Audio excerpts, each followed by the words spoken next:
Well done Shravani, మీ నాన్నగారి పేరు నిలబెట్టావమ్మా. Congratulations madam. ఈ కేసు గెలవడం అసాధ్యం అనుకున్నాం.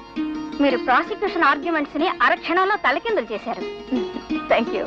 Ladies and gentlemen, there is another wonderful news for you. శ్రావణిని అసిస్టెంట్ పబ్లిక్ ప్రాసిక్యూటర్ గా అపాయింట్ చేస్తూ ఈ రోజే ఆర్డర్స్ వచ్చాయి. ఇక గవర్నమెంట్ కేసు గ్రాండ్ సక్సెస్. ఈ రోజు నాకు చాలా సంతోషంగా ఉంది. ఈ సందర్భంగా వచ్చే ఆదివారం బంజారాలో చిన్న పార్టీ అరేంజ్ చేసుకుందాం. మీరంతా తప్పకుండా రావాలి. వెల్కమ్. దయచేసి party congratulation. Thank you sir. Welcome. Please card sir. Card ఏమిటాయా? నేను లాయర్ ప్రభాకరాన్ని. అదంతా ఏం కుదరదు. కార్డు ఉంటే అలా చేస్తాం సార్. అరే బలివాడివే, ఆయన ఎవరనుకున్నావు? శ్రీనివాసరావు గారు అల్లుడు. రండి సార్ మీరు. Sorry sir. బలివాడివే. She really brilliant. ఆడపిల్లల్లో అంత ధాటిగా వాదించటం నా 15 years ఎక్స్పీరియన్స్ లో ఎప్పుడూ చూడలేదు. Thank you sir. Please bless me. Wish you all the best. God bless you. Thank you. Hello. Hello. Hello. Hello. How are you? Oh fine, thank you. Good evening sir. Hello.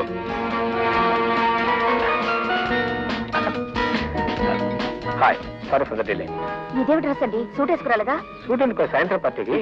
పార్టీకి పెద్ద పెద్ద వాళ్ళతో వస్తారో తెలుసు కదా. పైగా judge గారు కూడా వచ్చారు. మిమ్మల్ని ఏమని పరిచయం చేయను? శివాని చెప్పే తప్పేంటి? తప్పేమిటా? మా వారండి లా చదివి ఇంట్లో బుద్ధవతారంలా కూర్చున్నారు. పైగా పార్టీకి సూట్ వేసుకురావడం చేత కాదని చెప్పనా? మీరున్నారే. హాయ్ దేవి. నమస్కారం. నమస్కారం అండి. నమస్కారం. Hearty congratulations. Thank you sir. Welcome. నమస్తే. Hello. Good morning sir. Hello sir. బాగున్నారా? ఏమండి, మీరు అటు వెళ్ళి కూర్చోండి. అమృతరావు ఎవరు వస్తున్నారు? ఏమంటుంటే హలో. కూర్చోండి.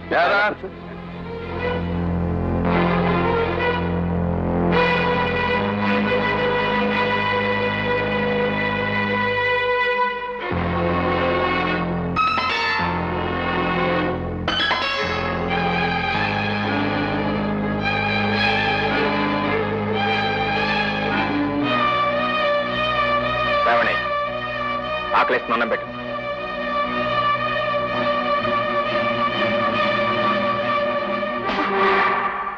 ఏమండి పాట ఆపేశారు?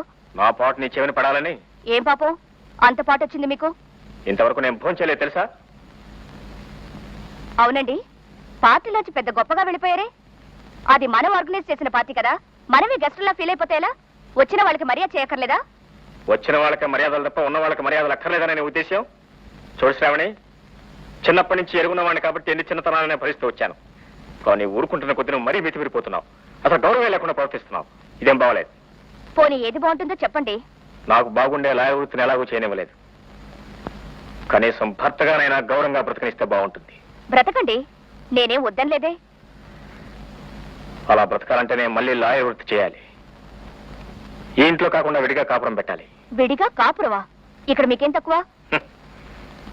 పరువు తక్కువ. నా కాళ్ళ మీద నేను నిలబడి కలవ కొంచెం తగిన గౌరవంగా ఉంటుంది, కానీ ఎల్లరికి పిల్లలకి మాత్రం గౌరవం ఉండదని అర్థమైంది. మీ కాళ్ళ మీద మీరు నిలబడితే గంజి తాగాల్సిందే. మీతో పాటు గంజి తాగే అలవాటు మా వంశంలో లేదు. అంత గొప్ప వంశంలో పుట్టి నన్నెందుకు పెళ్లి చేసుకున్నావు? 10 మందిలో పెళ్ళైందని పేరు కోసమా? ఇంత గంజి ఆలోచనలు పెట్టుకుని మీరు నన్నెందుకు చేసుకున్నారు? డబ్బు కోసమా? నీ డబ్బు నాకు వద్దనుకునే ఇల్లు విడిచి వెళ్ళిపోవాలనుకుంటున్నాను. నువ్వు నాతో వస్తావా రావా? భారీగా మీ నిర్ణయానికి కట్టుబడే ముందు కూతురుగా మా నాన్న అభిప్రాయం కూడా తెలుసుకోవాలి. నీకు మీ నాన్న ముఖ్యమా, నేను ముఖ్యమా? ఇద్దరు ముఖ్యమే, కానీ ఇద్దరికన్నా ముందు నాకున్నది నాన్న. ఆ తర్వాతే మీరొచ్చారు. 2 పడవల మీద ఒకేసారి ప్రయాణం చేయాలనుకోవటం అవివేకం శ్రావణి. అలాగే చిల్లు పడ్డ పడవ మీద సంసార సముద్రాన్ని దాటాలనుకోవడం మరీ అవివేకం. Good, very good.